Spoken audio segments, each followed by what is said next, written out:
Bismillahirrahmanirrahim. Assalamualaikum warahmatullahi wabarakatuh. Waalaikumsalam warahmatullahi wabarakatuh.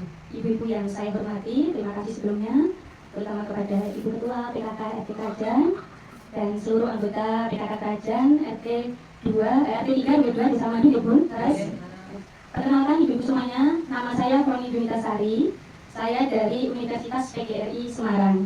Di sini saya akan memberikan penyuluhan kuliah kerja nyata saya dengan judul Peran Penting Orang Tua dalam Mendukung Pendidikan Anak-anak, khususnya di Dukuh Krajan, RT 3 RW 2 Desa Madu, Kecamatan Mojosongo, Kabupaten Boyolali.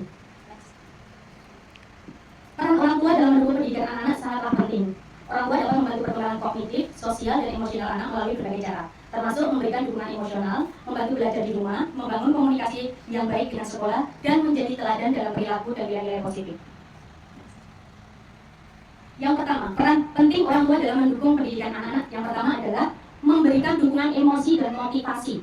Itu apa ya?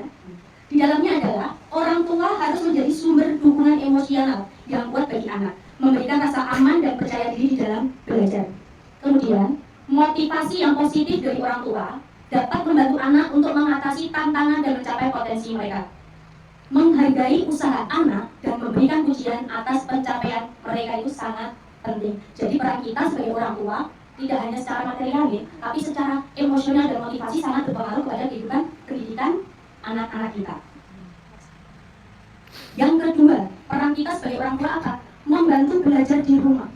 Ya, yang pertama, orang tua dapat membantu anak mengerjakan tugas sekolah seperti membaca dan belajar materi pelajaran. Apalagi sekarang kurikulum baru pelajarannya sangat sulit ya.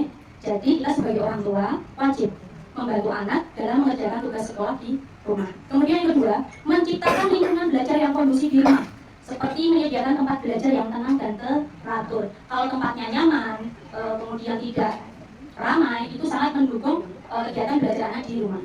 Selanjutnya, menjelaskan materi pelajaran yang sulit dipahami anak dan memberikan contoh-contoh yang relevan. Misalnya sekarang anak di rumah punya tugas dari gurunya, belum paham materinya.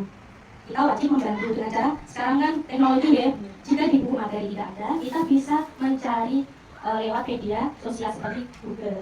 Ya, di situ banyak nanti materi-materi yang berkaitan dengan tugas anak sudah ada. Yang tiga, berkomunikasi aktif dengan sekolah. Nah, yang poin ketiga ini juga sangat penting ya, peran penting orang tua dalam mendukung pendidikan anak-anak. Yang pertama, orang tua perlu berkomunikasi secara aktif dengan guru dan pihak sekolah untuk mendapatkan informasi tentang perkembangan anak. Jadi kita sebagai orang tua tidak kewajiban kita menyekolahkan anak. Ya udah, anak saya sudah berangkat sekolah, ditinggal. Setiap hari seperti itu. Tapi yang paling penting, komunikasi dengan guru dan pihak sekolah itu juga berpengaruh untuk perkembangan anak. Kemudian selanjutnya, berpartisipasi dalam pertemuan sekolah, diskusi dan kegiatan yang diselenggarakan oleh pihak sekolah. Biasanya kalau di sekolah anak-anak ibu-ibu semuanya ini ada rapat tidak Bu? Pertemuan parenting ada. Nah, itu ada kegiatan yang positif ya, karena kegiatan sekolah saat ini juga berkaitan dengan orang tua atau wali murid. Kemudian menyampaikan umpan balik tentang perkembangan anak dan memberikan saran untuk perbaikan. Nanti contohnya anaknya perkembangannya apa yang di rumah, apa yang didapat anak dari sekolah. Misalnya anak sudah mandiri, nanti kita menyampaikan ke gurunya. Nanti dibalik-balik. Komunikasi antara orang tua dan guru itu sangat penting. Selanjutnya, menjadi teladan dan pembentuk karakter, di mana yang pertama orang tua berperan sebagai model perilaku dan karakter yang positif bagi anak. Sebagai orang tua dengan berbagai macam karakternya, sebisa mungkin di hadapan anak kita harus berperilaku positif. Ya. Kemudian yang kedua, menanamkan nilai-nilai moral seperti kejujuran, tanggung jawab, disiplin, dan simpati. Selanjutnya, mengajarkan anak tentang pentingnya kerja keras, belajar dan meraih tujuan, karena di poin yang 4 ini sangat penting dalam pembentukan karakter anak. Selanjutnya yang kelima, membantu anak mengembangkan keterampilan belajar mandiri, di mana orang tua dapat membantu anak mengembangkan strategi belajar yang efektif dan efisien. Jadi kita tidak bisa menuntut anak, kamu kalau belajar harus membaca halaman sekian sampai halaman sekian menit. Jadi kita tidak terlalu over ya. Misalnya anak lebih nyaman belajar ketika di meja belajar, suasananya ditata, biar efektif, jadi anak tidak mudah bosan. Kemudian, mendorong anak untuk menjadi pelajar yang mandiri dan bertanggung jawab atas belajar mereka. Contohnya apa? Ketika anak ingin belajar, tanpa mereka diperintah, mereka akan dengan sendirinya punya keinginan untuk belajar. Sebagai orang tua kita wajib mengingatkan. Itu nanti lama-lama anak akan sudah terbiasa. Oh, wayai aku belajar ini ya, tanpa disuruh dengan orang tua, dia mau bertanggung jawab dengan tugas mereka saat belajar. Kemudian memberikan kesempatan bagi anak untuk belajar dari kesalahan dan mencoba hal-hal baru. Contohnya apa, Bu? Ketika anak mendapatkan nilai tidak sempurna, kita sebagai orang tua jangan dulu menghakimi anak kita. Kita cari tahu dulu dari pelajaran apa yang mereka tidak pahami, ya. Kita cari tahu dulu, oh anak saya ini kurangnya pemahaman di materi ini, ya. Oh anak saya kalau tambah-tambahan kurang, berarti besok nanti ditambah-tambahan lebih baik lagi. Kalau di bahasa Indonesia membaca kalimatnya masih terbata-bata. Kita jangan sampai, ya kalau ibu-ibu zaman sekarang kan kalau anak tingkat prestasi itu sangat diharapkan pengennya anaknya semuanya yang baik ya. Tapi kita harus menyadari kondisi masing-masing anak. Kadang satu rumah pun yang mempunyai 1, 2, bahkan 3 anak itu mempunyai tingkat kepintaran, kepandaian, penguasaan akademik berbeda, kemampuannya masing-masing. Selanjutnya, membantu anak mengembangkan kemandirian, di mana orang tua dapat melatih kemandirian anak sejak usia dini. Misalnya dengan memberikan tugas-tugas sederhana sesuai kemampuan mereka. Misal, kalau anaknya masih TK, ada serbet, ini tolong mas, ini mejanya dibersihkan, ada kemoceng, gitu. Sederhana saja ya, agak berat. Jangan memberikan tugas melebihi kemampuan usia anak. Kemudian mendorong anak untuk menyelesaikan tugas-tugas mereka sendiri dan mengambil tanggung jawab atas tindakan mereka. Ini penting ya Bunda, karena apa? Kebanyakan orang tua jika anak mereka melakukan kesalahan hanya memaklumi, maklum, cilik, itu salah ya. Makanya ini pentingnya peran kita sebagai orang tua sejak usia dini harus mendorong untuk menyelesaikan tugas-tugas mereka sendiri dan mengambil tanggung jawab. Jika mereka melakukan kesalahan, maka mereka harus bertanggung jawab. Ya. Misalnya dengan mengajarkan jika mereka berbuat salah, minta maaf. Bila ingin minta tolong, bilang tolong. Jika melewati kerumunan seperti ini, misalnya dilatihnya apa? Permisi. Kalimat sederhana yang baik untuk anak-anak. Kemudian menciptakan lingkungan keluarga yang mendukung anak untuk mengembangkan rasa percaya diri dan kemandirian. Itu juga sangat penting. Karena apa? Anak yang terlalu menyendiri itu juga tidak baik. Kita harus terbuka dengan anak-anak kita karena fasenya dari umur 0 sampai sekian tahun itu fasenya masing-masing. Ya. Selanjutnya, memberikan contoh dan pelajaran hidup. Orang tua dapat memberikan contoh perilaku yang baik, seperti membaca buku, belajar hal baru, dan menjaga kesehatan. Ini sangat penting, karena apa? Anak sekarang dengan anak zaman dulu berbeda ya. Cara kita berkomunikasi yang berubah. Misalnya, seperti membaca buku. Kebanyakan sekarang anak-anak kita kalau lihat cara yang membaca buku ya, karena pengaruh selama pandemi COVID, kita dihadapkan dengan gadget. Ya. Kebanyakan sampai sekarang yang anak kecil pun mainnya HP, belajarnya dari HP. Bisa diajak ke perpustakaan, diboleh lagi ke perpustakaan ya, itu gratis. Kemudian menceritakan kisah-kisah inspiratif yang dapat memotivasi anak untuk meraih cita-cita mereka. Kadang figur orang tua itu juga bisa kita jadikan cerita loh. Oh, bapak ibu bisa suka seperti sekarang karena apa? Dikasih motivasi. Dulu bapak ibu di sekolah buatnya nanti bolos. Kalau pak guru mengajar di depan, bapak ibu nggak TK. Kalau ada tugas, bapak ibu lek mengerjakan. Pokoknya diberi kalimat-kalimat cerita yang positif yang bermotivasi. Kemudian mengajarkan anak tentang pentingnya berbuat baik, berbagi dengan orang lain dan menghargai perbedaan. Nah, ini sangat penting juga nih. Berbuat baik, berbagi dengan orang lain dan menghargai perbedaan. Jadi boleh memilih teman, tapi tidak pilih. Ya. Di sini peran kita sebagai orang tua juga bisa menjadi contoh. Ya. Ini terakhir ya Bunda, dari apa yang saya sampaikan dapat disimpulkan, dengan terlibat aktif dalam pendidikan anak, orang tua dapat membantu anak-anak mencapai potensi penuh mereka dan menjadi individu yang sukses dan bahagia di masa depan. Salah satu peran penting orang tua adalah membimbing anak agar dapat belajar secara mandiri. Hal ini bisa dilakukan dengan mengajarkan anak bagaimana mengatur waktu belajar, mencari informasi sendiri, dan menyelesaikan tugas tanpa selalu mengandalkan bantuan orang dewasa. Dari apa yang saya sampaikan, Bunda-bunda semuanya, ibu-ibu, apakah ada yang ditanyakan? Ada. Oh iya, namanya siapa Bu? Nama saya Dwi Susanti. Boleh pakai mic Bu.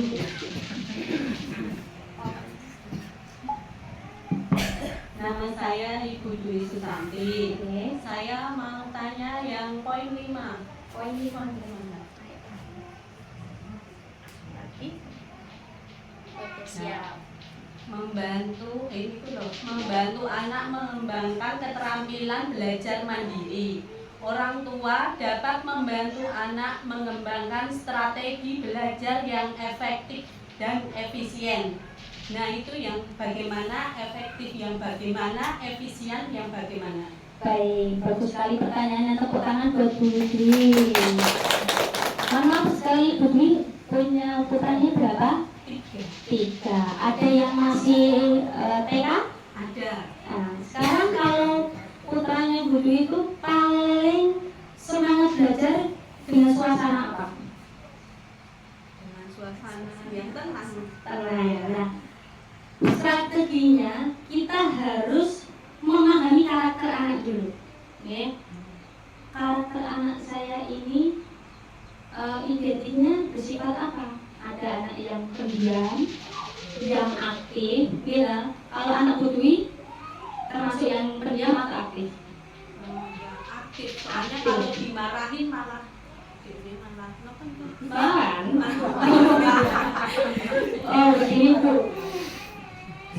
Dia suka belajar ketika suasananya tenang. Berikan kesempatan itu. Waktu yang efektif. Dia lebih efisien. Jangan mendukung anak ketika anak ingin belajar, anakku ben semangat belajar. Dia caranya, biar dia selalu ceria, tidak seperti dipaksa. Contohnya Bu Dwi menemani. Nah, tadi diulas di sekolah dari pagi kegiatanmu apa dulu? Jadi mengasah daya ingat anak dulu. Nanti putra jenengan mesti bercerita. Ada tugas, ada Bu, misalnya seperti itu. Yuk ibu temenin ya, biar kamu tidak kesepian. Nah, dengan ditemani belajar, anak rasa, oh ternyata ibu kamu berdukungan padaku. Oke, jadi dia tidak merasa apa ya, karena masih TK, support itu lebih penting menjaga moodnya anak. Tapi ketika anak ibu belum mau belajar, stop dulu untuk memaksa. Terus kamu nanti belajarnya kapan? Aku nanti sore aja habis mandi. Oke, cari kesepakatan tuh. Habis mandi, nanti belajar ya, biar jadi anak yang pintar. Nah, jadi kata-kata kita itu juga berpengaruh. Oke, seperti itu Bu Dwi. Satu lagi mungkin ada? Ya, ibu siapa Bu? Bu Eli. Bu Eli. Untuk saya kan pemula Iya. kan peran penting orang tua dalam mendukung pendidikan anak-anak kan ada 7. Bagaimana jika salah satu tidak ada? Peran penting orang tua terhadap anak. Oh, dari 7 poin. Terima kasih. Baik sekali pertanyaannya. Tepuk tangan buat Bunda Eli. Pertanyaannya, dari 7 peran penting orang tua yang saya sampaikan, salah satunya tidak ada. Sebagai orang tua, mari sejak sekarang ya, kita belajar untuk memenuhi semua poin tersebut, Bu. Dengan cara apa? Ya, pelan-pelan. Misalnya, Bun, kula ki nek ngajari anak kula mboten sabaran. Nggih, ada juga dong, ada orang tua pun mriku, wis kowe belajar karepmu ora karepmu. Enten sing ngoten. Nah, itu mulai kita apa ya, belajar ini. Kalau saya bilang seperti itu pada anak saya, anakku nggak bakal berubah untuk apa ya, motivasi belajarnya itu penting, nggih. Kita sebagai orang tua ini hukumnya wajib belajar. Belajar itu bukan hanya tugas anak, tapi juga orang tua. Misalnya Bu Eli, karena Bu Eli masih hamil ya Bunda. Nah, sejak dari kandungan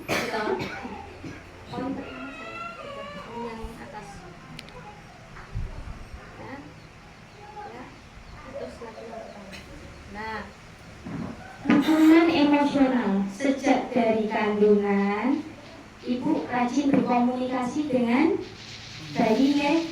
Nah, itu juga berpengaruh Bun. Emosi ibu berpengaruh kepada calon bayi. Dengan apa?